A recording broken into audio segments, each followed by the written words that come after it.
Hey y'all, this is Jamie. Welcome back. We're up here in the chop shop messing around, and I'm gonna do a how-to video on how I do European skulls.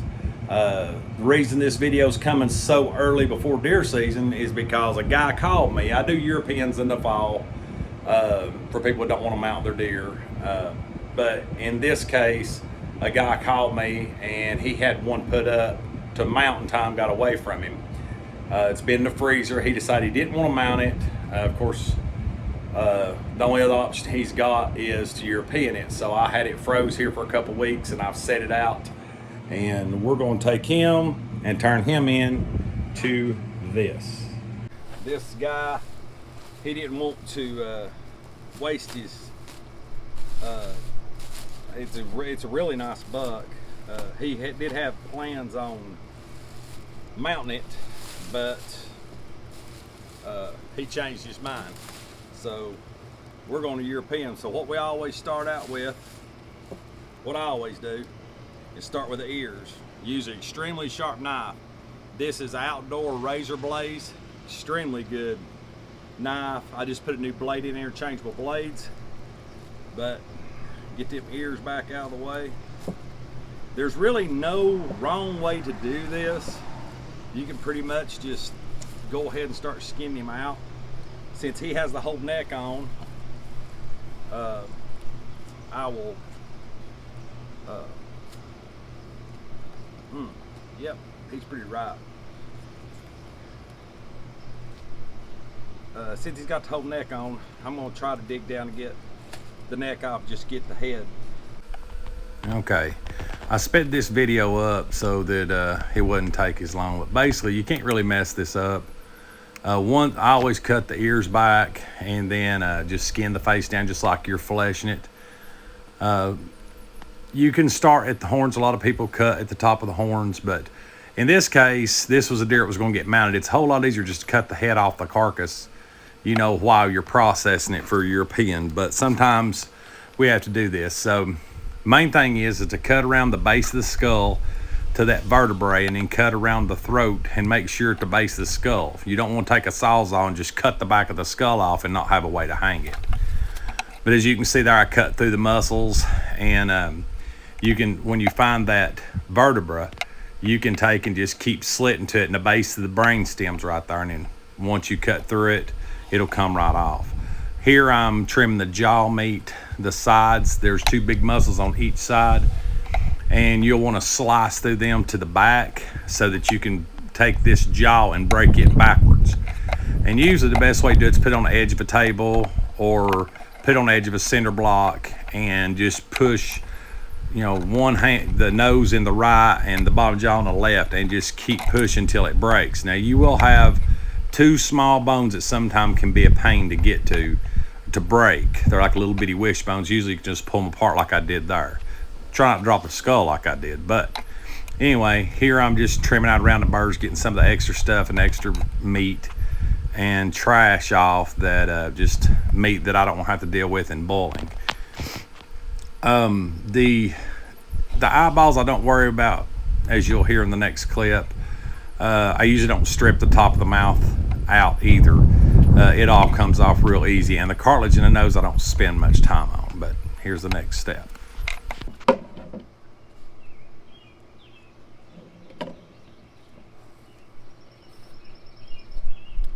Alright, that's it in a nutshell. I don't cut the eyes out. I don't do nothing with the brain. I boil it for a little bit and then shake the brain out.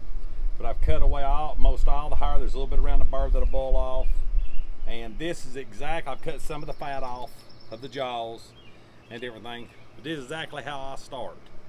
And all I use is OxiClean. That's it. So we'll get everything prepped up, and I'll show you how to do the OxiClean boil.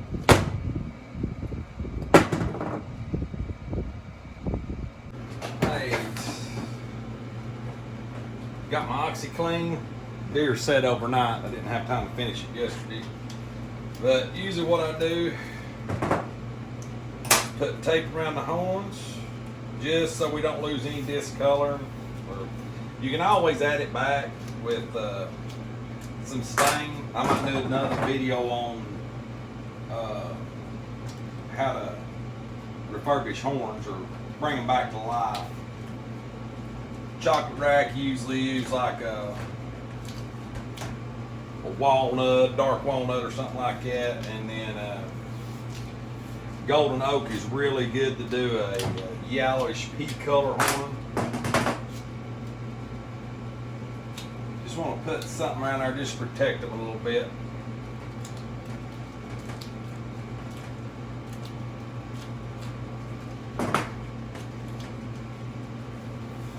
Alright, now on the OxiClean, there's a line on the bottom, which is the number 1 line, is all I use. There's 4 lines, I only use the bottom. If you use too much, it's be like using too much peroxide. Alright, that's it. Now we'll go put it in the water. I use a Camp Chef stove. I've got some old pots. I've got some there I use for jerky, and then some of these are my older ones I use for deer skulls. But fired up the Camp Chef. I've got it on medium heat, fresh tank, and done set the skull in. As you can see, it's already starting to, the OxiClean's done started working. It'll turn that water white and it gets to boil, and it'll get real frothy and foamy.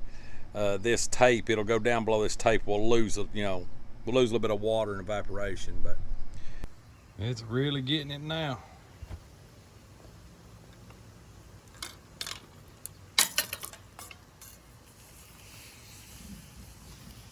Just a little bit on the back needs to cook, and then we can wash it off. Alright, I just got it out of the pot. Got a little bit of meat and stuff left on it. Everything else is fell off. Skull's real clean around the burrs. Just take your wire brush. Try to get all that out of the crevices.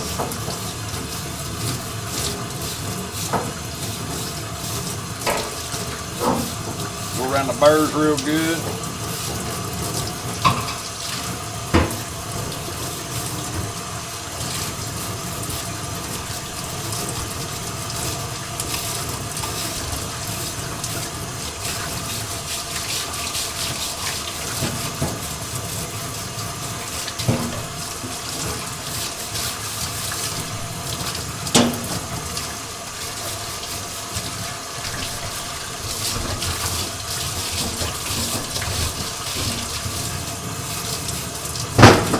And then to get that brain through the nose cavity, what's left of it.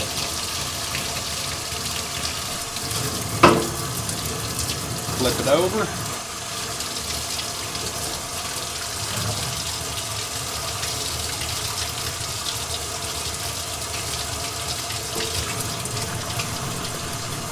Now there's the rest of the brain just come out.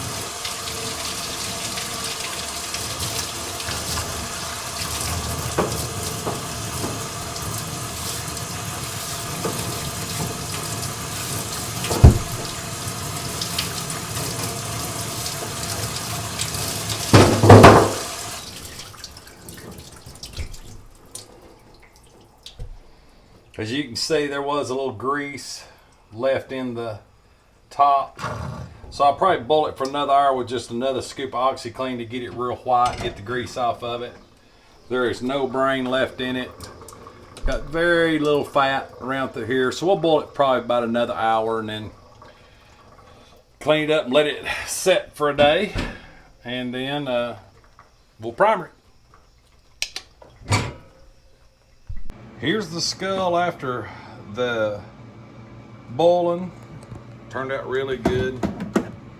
Back end looks good. I actually set this down in water like this and boiled it for a little bit longer to get that meat off the back. But it usually takes on medium about 4 hours to do it.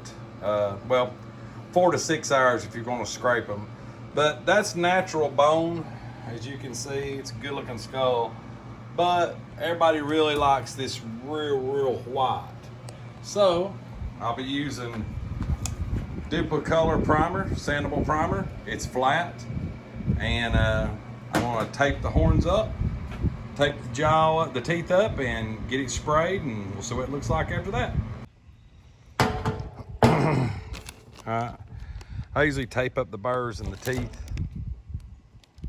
and use these old gallon bags I usually have laying around for jerky or whatever. Sometimes I use them. They're reusable. You can paint them and pull them off, saves you a little bit of taping. But anyway, we're going to get this spraying, and you can see the natural bone look. Here's basically what it's going to look like afterwards.